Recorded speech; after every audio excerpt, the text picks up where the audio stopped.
Hey, ladies and gentlemen, welcome back. Welcome to our lockdown podcast, When the World Has Stopped.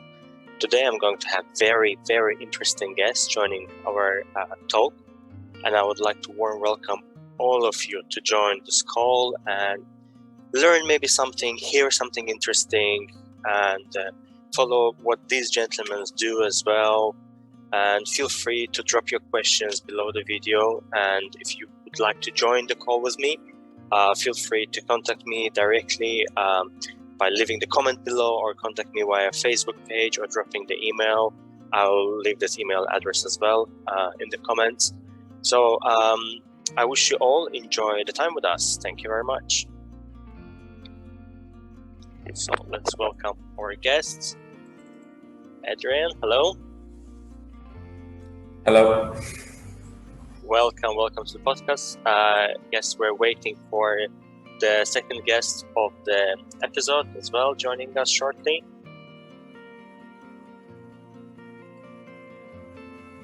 Perfect, Daniel's here too. Hi, Daniel. Welcome. Hey. Welcome to When the World Has Stopped podcast. Hi. Good afternoon. How are things? Thank you for having us. Thank you for joining. Thank you for finding time to join the talk, and I hope everyone will have something to take from it. I didn't really introduce you much, so I want to leave this to you, gentlemen. So if you would like to tell to people, who are you, who is Daniel, who is Adrian, and what you're doing for a living. Brilliant. Excellent. Adrian, do you want to jump in, or shall I start, as you wish? Start. No worries. I'll take from you. Super. Good afternoon, everyone. Hi, I'm Daniel Thornton. I'm half British, half Maltese, but I've been on this lovely island. For those who don't know where Malta is, Malta's 90 kilometers south of Sicily, essentially. It's a little rock, a breadcrumb on the map, as we say. My background is mostly in the performing arts and film industry. I worked in the film industry for 15 years. I was in production most of that time, but basically in the international circuit, both servicing international film in Malta and also abroad. I do currently, however, work in education, in tertiary education. I do business development and student recruitment and admissions. And if you will, on a personal level, of course, like probably most humans, on a journey to self-actualization and trying to find that tricky word that we call happiness. So yeah, that's me in a nutshell. I'm an aspiring, let's say, all-rounder. So I think I would consider myself jack of all trades, master of none, because I love to learn new things, new projects. I always need to hop on from project to project. One of which we'll be talking about later, obviously, which is life lens motivation. For a living, that's what I do, but I also offer some other freelance services here and there, using these mediums like Fiverr, etc. Through the various technology softwares I found recently, which are quite interesting. So I'm constantly learning, and as Leonardo da Vinci said, learning never exhausts the mind. So I try to adapt, adopt, and improve myself as we go. So over to you. Great. Thank you very much, Daniel, for such a great introduction. Adrian, please, would you like to?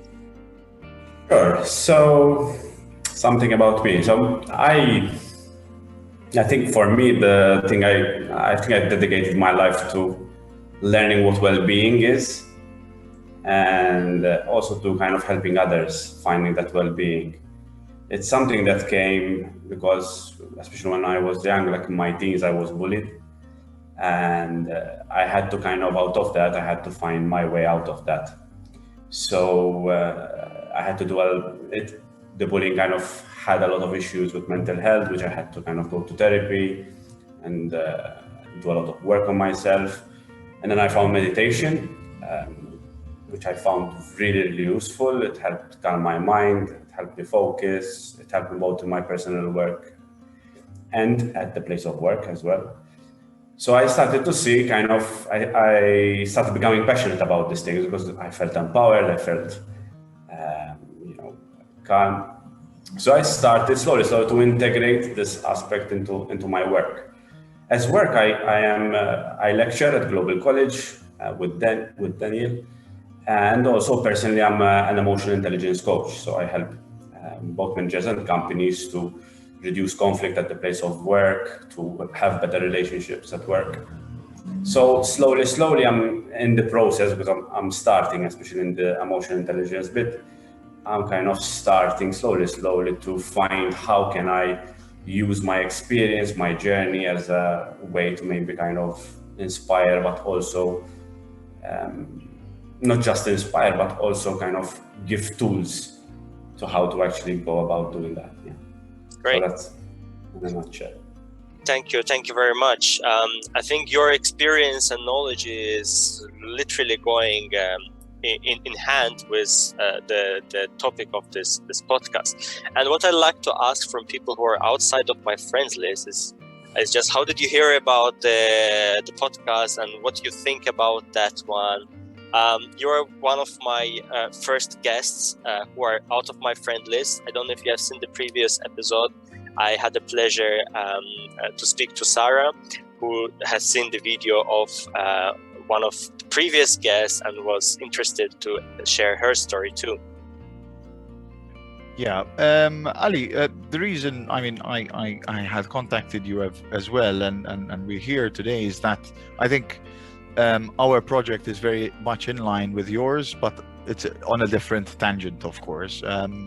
Essentially, when the world has stopped is actually now during COVID-19, and to illustrate that, for me, what enticed me is that I think, as Adrian said, he just touched based on his personal experiences within mental wellness. So I will tell you this, and I didn't think I would actually expose this much on this occasion, but I'll try and be careful and touch base on it. So I, as an individual, have always worked in very, very high pressure jobs. Okay. And every time for the last 10 years, after a certain amount of months, I would have what are called in the psychological term burnouts, which means that you hit kind of a bit of a cliff and you fall over, if you will. Mentally, you're not feeling 100% anxious, etc. But that took a turn for the worse in 2013, where something happened. I won't delve much deeper into it, and it shook my system, and of course then I had to seek assistance.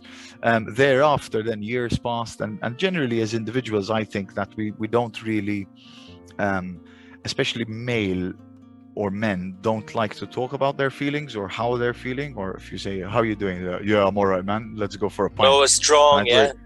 We want to be the top guys always, so we tend to hide our true emotions and feelings. So for me, as Daniel, I'm not a mental wellness professional. For me, I have had my mental health issues myself, which include depression, ADHD, whatever you may be, but I'm a mature individual that I like to research these elements of what I am feeling and try and work on myself. But it's not always the case that you can do that. So I wanted to create a project similar to yours, which is called Lifeless Motivation, which we'll talk about later. But the reason we found your podcast interesting is because what I felt throughout those 10 years, all of a sudden the world was feeling. So I felt a little bit easier with myself, in the sense that actually people now have no choice but to talk about it, because they're actually going through what I am, in a way. Not everyone, I want to be careful, because I'm talking about myself, but someone who now feels that little bit of sadness, anxiety or stress, or depression, can actually understand each other a little bit more from a COVID-19 perspective. It doesn't necessarily mean in all aspects. So yes, not to go too deep into that, but for me, I want to be as honest as possible about myself, and the reason I want to share this with others is so that they can do the same, and we can have a healthier community in the next coming years, hopefully, when we get out of the COVID-19. So let's say in 2 years, hopefully you'll have another podcast where the world has restarted and we are rejoicing in some concert together on some beach with cocktails in our hands. So how much I'm looking forward for that.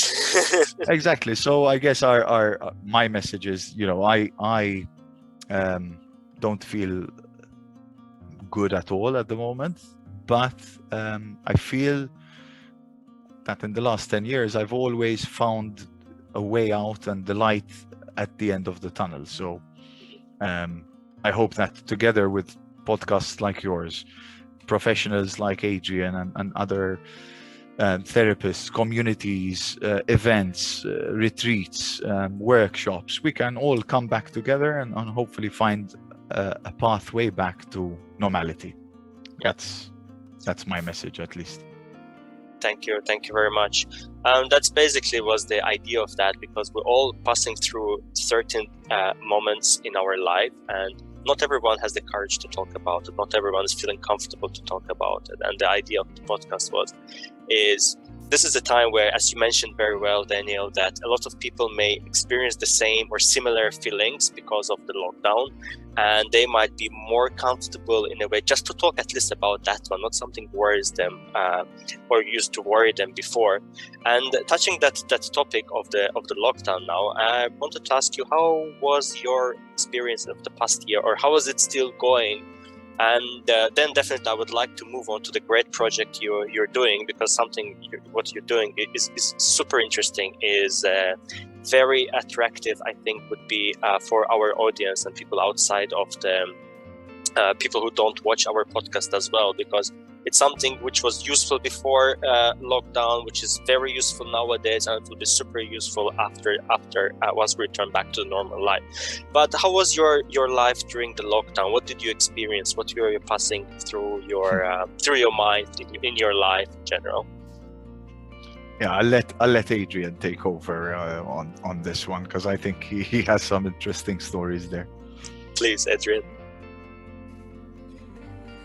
I suppose kind of the journey with COVID, I started when we were hearing it from China. I used to remember kind of like I watched the news, and it's like I remember when it started to hit, when it started to kind of come up, it was like I felt this kind of hit, like whoa, this is gonna hit us kind of. It's like I started appreciating. Obviously, it started to really happen when I think it came to Malta, when things started coming here. For it was very interesting, because I suppose the first thing that affected me, kind of living in the context of Malta, I don't think we have issues with homelessness. We have quite a small country, which in a sense, with all of its issues, kind of we take care of each other. Thanks, so I think my biggest concern wasn't the health most of the time. It was actually the economic aspect, because at that time, I remember we didn't know the extent of this. The projections were going to be much worse than it actually turned out that things are going to be. So I found myself, with this aspect of what's going to happen. I am a freelancer, so I don't have a regular paycheck. So it's if the economy kind of turns south, obviously, not only am I going to lose my lifestyle, and it could be my health and all of this stuff. So I suppose there was a lot of anxiety going on, and a lot of fear of what's going to happen, like a lot of people. I suppose what started happening then is the way I process things is when I have a problem, I start kind of saying, okay, how am I reacting to this? Because I can't control COVID in no way and form. There's no chance that I can control the food. There are so many cogs in the wheel that I cannot control it. So what are the parts that I can control? And that most of the time is my reaction and my reaction to it. But it's natural, for me it was natural kind of to feel anxious. So what I started doing was to kind of reflect, why am I anxious in the first place? Because we kind of put this label, it's normal to feel anxious. Is it? Obviously, most people feel that because that's how we're trained. When there's a problem on the outside, our body reacts like that. but sometimes maybe we need to also question that we have also options of how to tackle it. That feeling anxious is very natural. It's part of the body's way of telling us we're in trouble. But then what we do with it, then it's also up to us. So for me, the way I started to processing it was because this brought me in the face of death, in a sense that we're talking about either death of the body or death of our lifestyles, in a sense. And what I kept reminding myself is through this process was, maybe I don't have a right to live. It's like where in our society have we got this idea that we are here and we dominate life and we have this right to live. And the minute I accepted that, it's like it freed me to, instead of like focusing to try and control things, it helped me to focus on, okay, how can I help myself? Where should I focus? How can I keep myself healthy? It got me to shift away from, no, please things don't happen badly, to what can I do about them? And that was kind of a bit how I kind of processed all of that. So you literally worked on your mental well-being and shifted yourself from negative thinking to positive thinking. It's like, well done to that. I mean, it takes some energy to do that and some thoughts to put into place. And I believe your professional experience and your knowledge helped you in that field, right? It does. That doesn't mean it didn't come with problems, because like in August I burnt out because what also happened like at work, like there was actually went the opposite of what I was thinking. So like work kind of flooded. And so in a sense, you're dealing with both people's anxiety, with your own anxiety, with my significant other's anxiety. So it wasn't like I walk in the park, I solved it. It's like this processing did not allow me to crash. I crashed in some of my health, but it allowed me to kind of pick again up. It's not that, okay, here I am, just flow through this, like no storm. It's like being a bit of a better sailor if there's a storm coming, and this is a storm. Yeah. So trying to increase my capacity to, instead of being a small boat, trying to be a ship that at least can navigate sometimes the storm. And there are some waves which are a bit more difficult than others. Yeah, for me, basically very similar to Adrian. However, sometimes when you're heightened stresses or heightened anxieties, it also, even though you're aware of it, sometimes it's hard to control your behaviors. So for me, I think one of the biggest disappointments for me was that even the fact that you're staying at home and you're working from home and you're in lockdown, and sometimes, in Malta, you live in these condominium buildings where you have, kids running on top of you and your neighbors and this and that. Sometimes it can really heighten your anxiety. I think for me, it was mostly, and I'm very sorry that this happened, but I think I burned some bridges during this point in time, because what let's say a friend annoys you, or you have a minor argument with a friend in normal times, let's say, perhaps you can control your emotions, but for me at least, I got these like little anger outbursts. So I would send an angry message or this and that, and I lost a couple of friends over it. So that is something personal to say, but yeah, that's what we have to do. We have to look deep within ourselves and say, how do I really feel, and what happened to me? So for me, it was mostly heightened emotions. So every single emotion, if it's but on a more comic aspect, to keep it a bit lighter as well. It's not great being single during COVID-19. I'll tell you that much. My sex life was like disaster, because obviously everyone's socially anxious, and like, what are you gonna do? You'd like kiss with a mask on? Let's go for a mask date, my lady. So yeah, that's the funny side of it, but we'll get through it, but it wasn't easy. Yeah, it isn't easy. It's still not. It has been more than a year past, and there's like more news being dropped on us, driving us us nuts, bringing to the point where people are afraid just to handshake. And at one point, like for me personally, I start giving, I give up on those news, on this information, and it comes to the point where their ignorance is the happiness of the silly ones. So I pretend to be a silly one just to be happier, you know. Indeed. Yeah, you're doing. You touched the points of the project you're doing, and I would like to hear a bit more about that project and what is the part of each of you there. What you want to achieve through that project, and what's this project is all about. Yes. So basically, in January, I kind of said I need a hobby. Because during lockdown, I said after work, since I'm locked inside, I need to find something, which is, you know, sports was limited, everything was limited. So, I mean, contact with people was limited. So obviously, we have the internet to our advantage at least. So I always wanted to create something online. Now, whatever it was. Anything that there is a wave to it. So if there's the wave of cryptocurrency, you have to kind of find that wave and go with it, right? So I thought, since I also went through these issues in the past as well, I said, what if I actually start writing about my personal stories and how, not COVID only, but how mental health has affected me.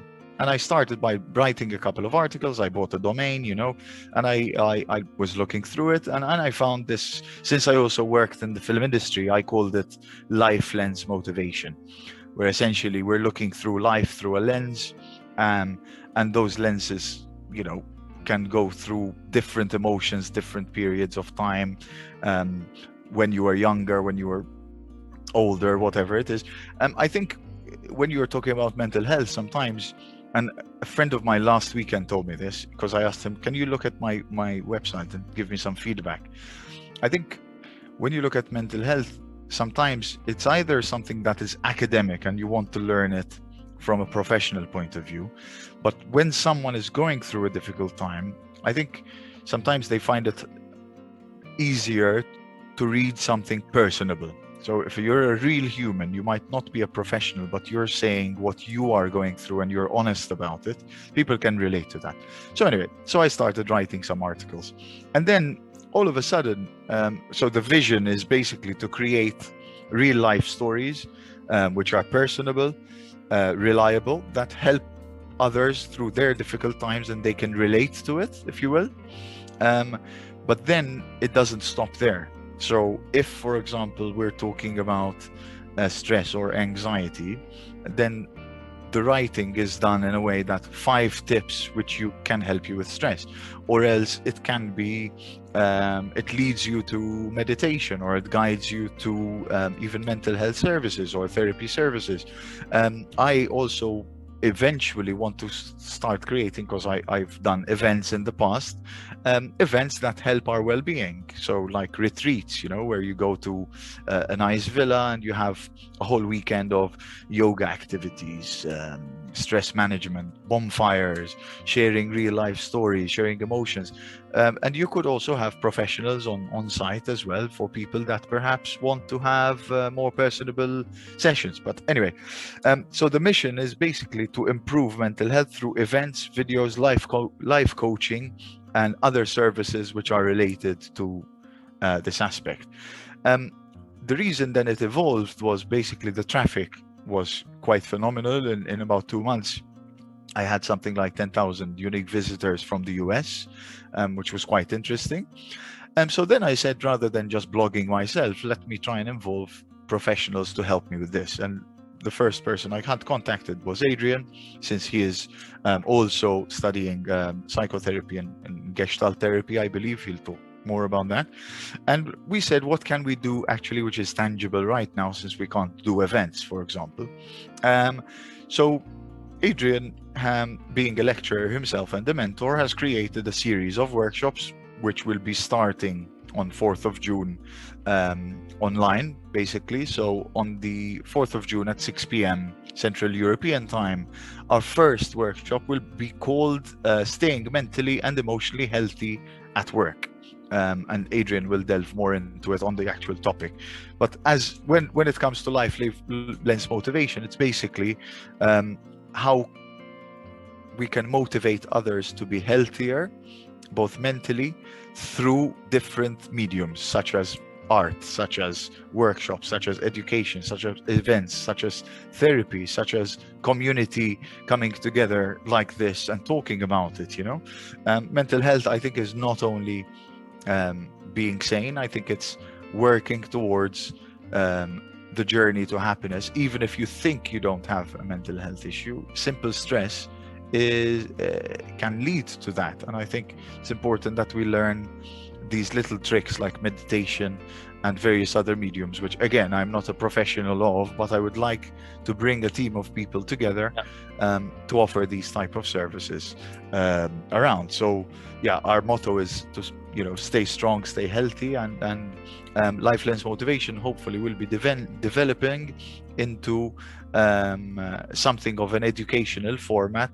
It is currently a blog, but hopefully we will be able to offer services in the future.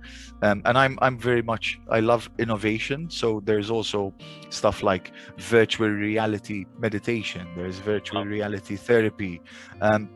So we're hoping that we can research these methods and hopefully have them also through perhaps affiliate networks offered on our website in the future.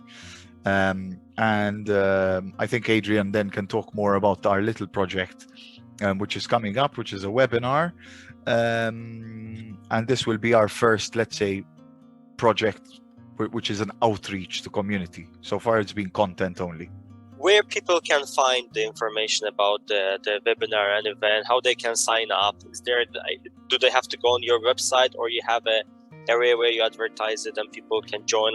Can I share your link to that event so people can find you? So the event is called 2-hour online webinar on staying mentally and emotionally healthy at work on Facebook.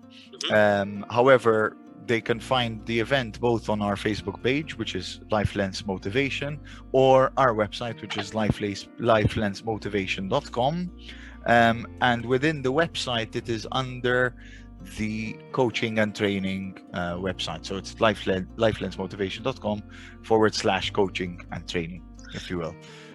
So girls and boys, if you're listening to that and you're interested in that, follow the instruction. You can also find the link under the video on YouTube and on our Facebook page on When the World Has Stopped. Just click through that, join the webinar, join the further events. I'm sure a lot of people would find it very interesting and they would find something to take with them through that. Sorry, Adrian, I took your minutes where you're gonna share with us your take, your role in this project, please. Sure. So in this project, I'm a contributor and a Life Lens motivator. So I believe a lot in the aspect of let's try to do something about creating mental well-being rather than just talking about it. And in a sense, like this podcast is doing, at least if we're talking about it, it's great. We're doing something there. I think the inspiration for this series was I was meeting a lot of students, and because I usually engage with a lot of discussions, and I started picking up how much the relationship with their superiors and even with work is sometimes almost to the level of bullying. It's like we don't call it bullying, but when an owner almost uses a human to actually make money out of them, it's still a form of bullying. So now there are kind of two ways I see to it. Either we kind of try to make the bullies kind of less bullying, which in my experience it doesn't work. Or we can actually empower people to actually be better able to face these things. One of the problems I see is that we've kind of somehow labeled the professional as something not human. And this is really sad because there are really not very little role models that people can look up to and say, okay, that's I want to move away from what I want to be at and move towards someone. And that's why we kind of, have this thing. Now what? Okay, we're suffering, we're stressed. What can we do? I had also some experiences where, I used to go to different places, and sometimes people, yes, they need places where they can enjoy themselves, have fun. It's really important. But also sometimes that also comes with a price. So comfort is also a killer. So comfort is useful when we want to rest, it's very important. But if we stay too much uncomfortable, that's where it actually degrades us. Because it's like we become fat, become lazy because we're too comfortable. And I'm not an advocate these work 20, 60 and 70 hour, 100 hour a day. But on the other hand, without that level of being able to face the difficulty and overcoming it, it's like you can't grow, like going to the gym. If you want to if you want to build your body up, if you want to, feel healthy, you need to do some exercise. You need to exercise. And this is what mental health is for me. It's health. The difference is that mentally, it's not having so much expectations of ourselves and not always saying yes to everything in life, because we keep saying yes, yes, yes. That then it's burnout is a necessity. So in a sense, the event really the idea is to bring a bit awareness that we are living in a society where we are not like normal car. It's like I see the body like a car. Yeah. And we need to take care of the car, etc. But today we're almost expected to perform as Formula One cars. I mean, with some people have kids, they have work, they have part-time work, second part-time work. And I can understand it's really difficult. Some people I know some people who are talking, they had their businesses closed. Some people, their wife was thrown out of work and they have to study. And, we have all of these situations. So we are living, and COVID put even more pressure.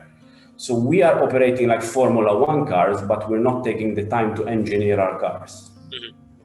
And in a sense, the idea behind this is to build this up, to create awareness of, okay, what are the aspects? What makes our car? How do we drive our car? What are the keyboards? What are the touch points? What is the steering wheel? And I feel that by looking at some of the basics about mental health, about, how do we, create positive thinking? Because positive thinking is not about just thinking positive thoughts. That's actually, it can create more problems actually. So it's most of the time it's about letting go of expectations and letting go. It's like you have too much clothes and you actually remove them. So it's not, mental health for me, it's not something you have to do.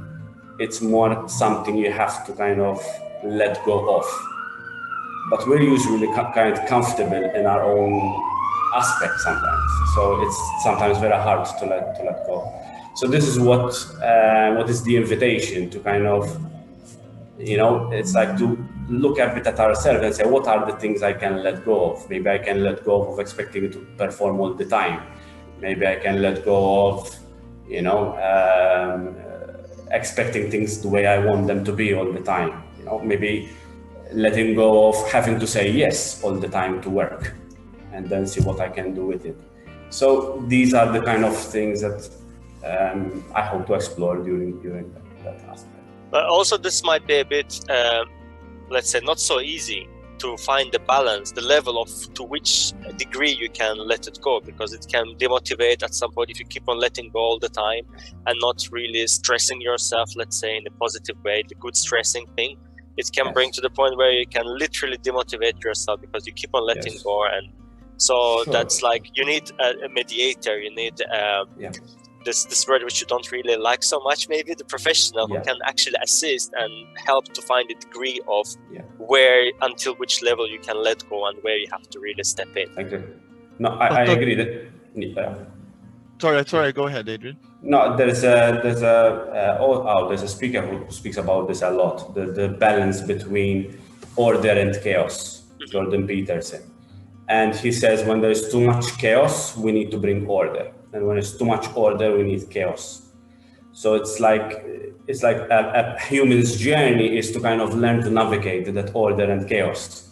And obviously we're like students at this because we come in this lifetime for like, say, max 100 years. So we never kind of get it kind of right in that sense. So, but it's this navigation kind of, when there's too much order, you bring in a bit of chaos. And when there's chaos, you bring in a bit of order. So yeah, the thing is, like, if you carry a lot of stuff behind you,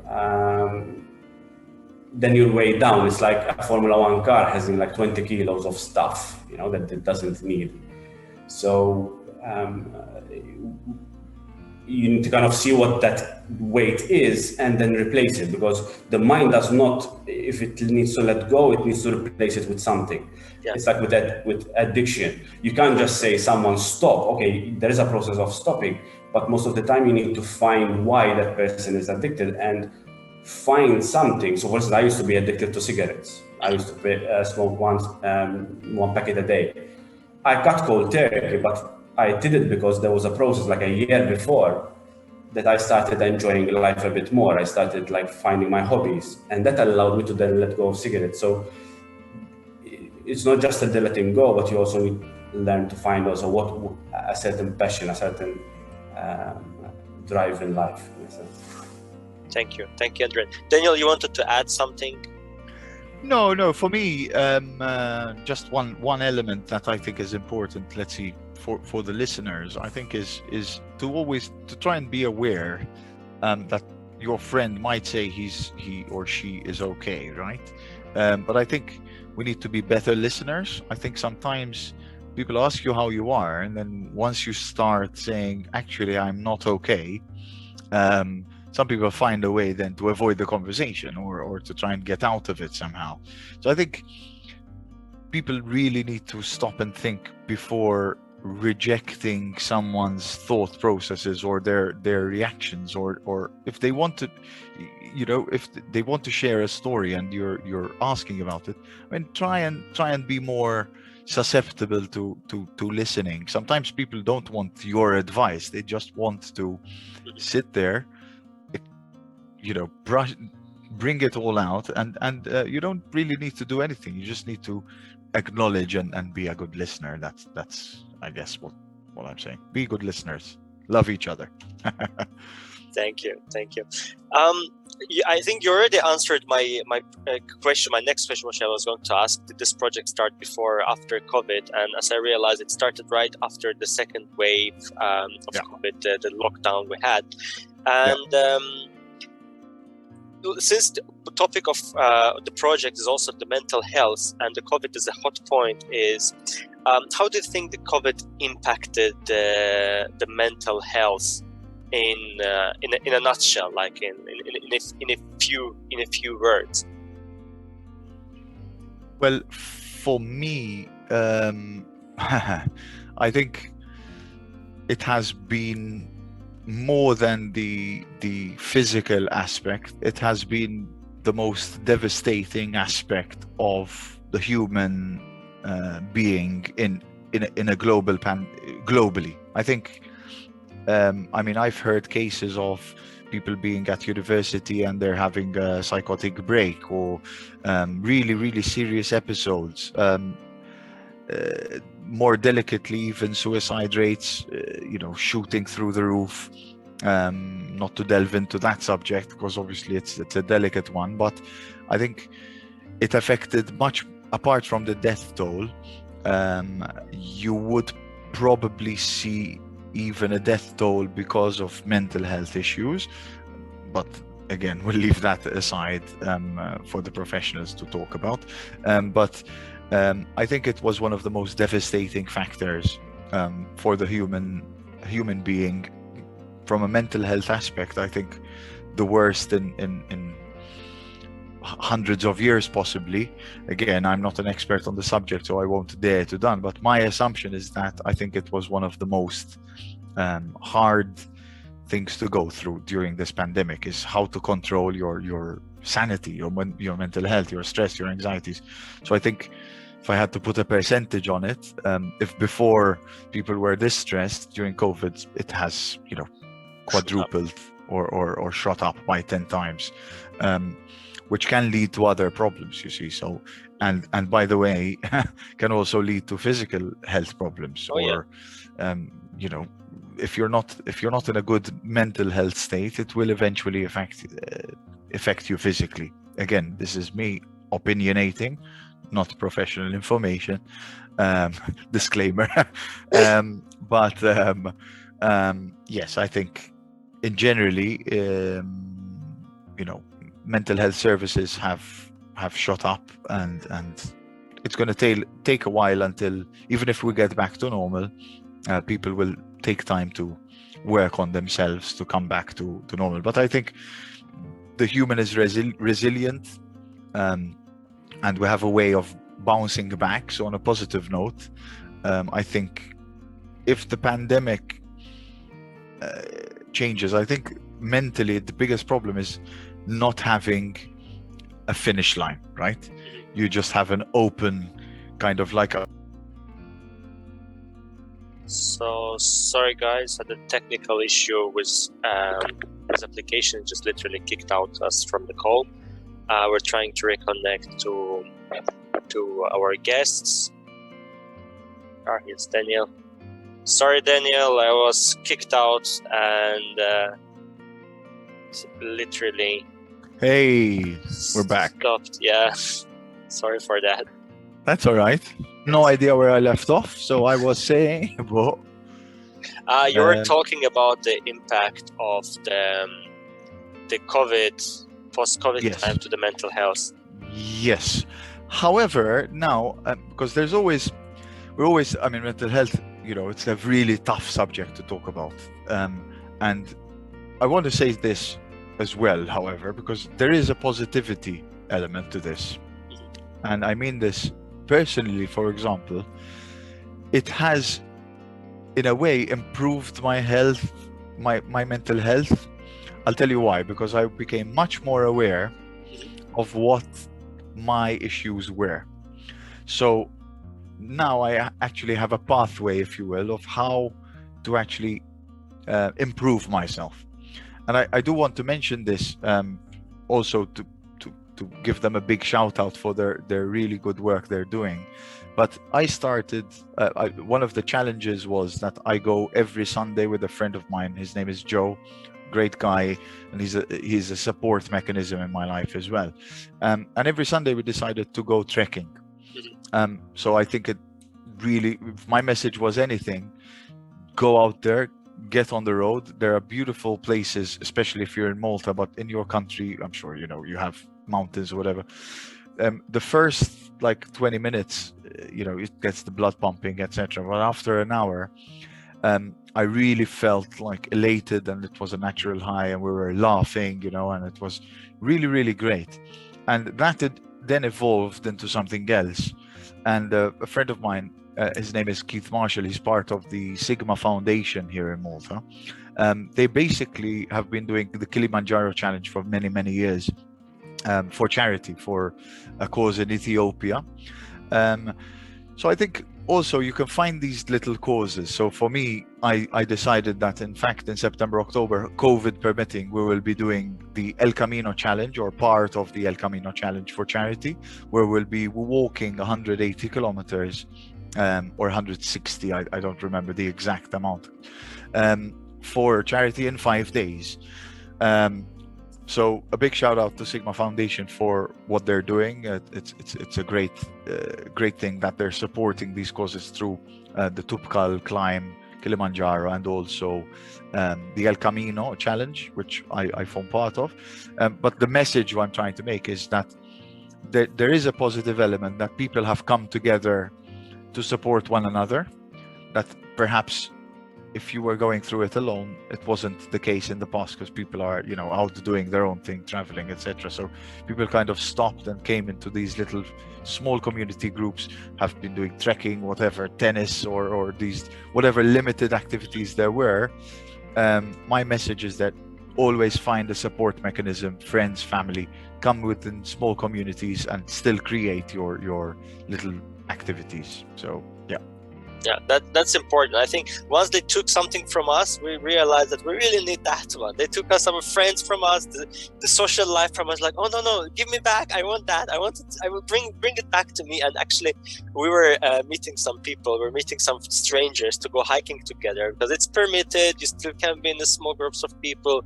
You can go outside, let your blood circulate properly, get some fresh air, possibly even so through the mask. But you try to hit all these things which you're allowed at least to do, plus meet new people apart from all your own friends you have, and then you realize we're helping each other down there, which is great, because we're social being, we're a human being, which is a social being. We need to be around other human. Of course, not everyone. There are some introverted people who want to be alone themselves in their houses, and the lockdown was just perfect for them, so they don't need to bring excuses that I'm not going to meet my friends. But there are many others like me and other people who are extroverts who want to be outside and just at least talk to people. Through the time Daniel was talking, I was seeing Adrian nodding, and I'm sure he has something to add there. So, Adrian, if you have something to add about the topic, please. No, it's like for extroverts, this has been quite hard because extroverts kind of get their energy from the social activities. And, isolation, it's like the worst punishment you give to a prisoner. So when a prisoner does something bad, the worst thing that they do to them is they put them in self-isolation. And that's what a lot of people have been through. And it changes every dynamic. So, yes, that has been, I think, the major issue that has affected people so much. And I think there is also this aspect of helplessness in the face of things that, we don't have control. We don't, we can't even enjoy the simple things like go and have a beer with a friend and all of that.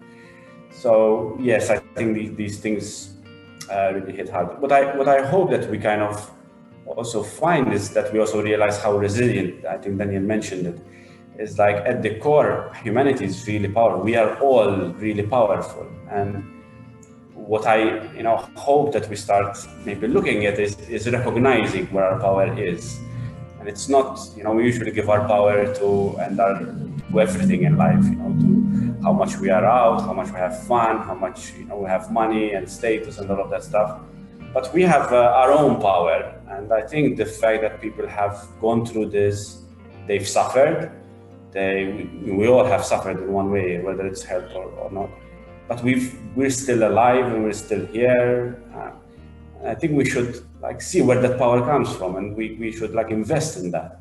Because if we can discover where that power is within all of us, I believe every human being has that power within them. I think then they can grow within themselves and then support others, because I think as Daniel mentioned, well, I think especially at the place of work, instead of being just about myself, can I support others? And then automatically when you support others, people support you as well. And there is usually that thing. So yes, this is what I wanted to share. I know that we have a bit little time left and will not keep you too long. Just a couple of last questions, if I can. What did you learn from this lockdown? What was your take? I know, Daniel, you learned one thing is don't be rough with your friends because you can lose them. And hopefully you managed to recover those relationships. But apart from that, what was the learning experience from that? Because we managed to spend some time with ourselves and study actually ourselves. And what would be your message to people out there? And the last thing, your project is something really, really great. And I'm sure it can help people who are passing through some difficulties in their life, and especially which was boosted by the impact of the lockdown. And I just wanted to know through your project, is it something people can approach you just because of the impact on their mental health because of the COVID? Yes, okay. I'll start from the last question, if that's all right. To be clear, we do not offer mental health services ourselves. However, on our website, there is a section about therapy, where I am part of an affiliate network which offer online therapy services. So on our website, you could always find guidance, if you will, to third-party services for the time being. It is not excluded that in the future, again, I'm not even, we haven't monetized this project. So, you know, it's a startup, and like any startup, it starts with a seed, and we're kind of building, depending on where we go as a journey, whether it's events or services, we don't really know yet. But so when it comes to services, you can have a look at our website, lifelensmotivation.com, and there are third-party services which we promote on our website as well. I think, not to talk too much, I think we covered many bases. I think from my end, to conclude, I'll just say a quote from Glenn Close, which basically says, "What mental health needs is more sunlight, more candor, and more unashamed conversation." So shame, I think, is one of the biggest elements in mental health, and the more we talk about it, I think the better we will be. So what I've learned is at least to be better with myself, with my own demons, learn to accept them. And yeah, you are who you are. Don't be ashamed of it. And you can tell people who you are. And if they judge you for it, you know what? Sorry to say, screw them. I'll continue to live my life. Thank you, Ali, for having us here. As we said, we're promoting our event on Friday, June 4th at 6 p.m. CEST, where Mr. Adrian Schwierer-Parcher will be talking about how to stay mentally and emotionally healthy at work. You can check this event on our Facebook page, Lifelens Motivation, or you can find it on our website, lifelensmotivation.com. It's been a pleasure being here, Ali. Thank you from my end. Over to you. Thank you very much, Daniel. Thanks a lot for a wonderful quote, and actually pointing out that there's no shame about talking. Even it can be, people can see it as not a problem to them, but it can be your personal problem. We need to accept ourselves. We need to accept ourselves. We need to learn how to love ourselves, and being like the physical outlook or mental condition and everything, and not to be shy about who we are, because that's who we are. Adrian, is there anything you would like to add as an end note, please? I like how you said about the aspect of accepting ourselves, because most of the shame comes in actually not accepting yourself, or trying to be someone you're not in the face of somebody else. So by accepting fully and living that, I think not only will we be free in terms of mental health, but also I think we find the power, because it takes a lot of power to be able to accept yourself and to live that. So a side effect for me that you accept yourself has been that I found a great sense of power. And then when something bad happens, rather than kind of hide, I can face it better. So yeah, I think I agree with you completely that accepting yourself is really, I think, the way to go. Thank you. Thank you very much, gentlemen, for finding time to meet and share your thoughts, share information about your project, share some really, really valuable tips to people out there. And I wish you the best success, the great success in what you're doing. And I wish you a wonderful week, half of the week ahead and a year ahead. And hopefully we'll all get out from this craziness, the madness we're living in at the moment, and go back to our normal free life. And thank you everyone who's watching or listening to that. And if you like the content, please click on the like button and subscribe to the channel, follow the page, drop your comments, drop your lines, let us know what you want to hear the next time, or just contact me if you would like to join the next conversation. Thank you very much, and take care, stay safe. Thank you, Ali. Bye. Bye.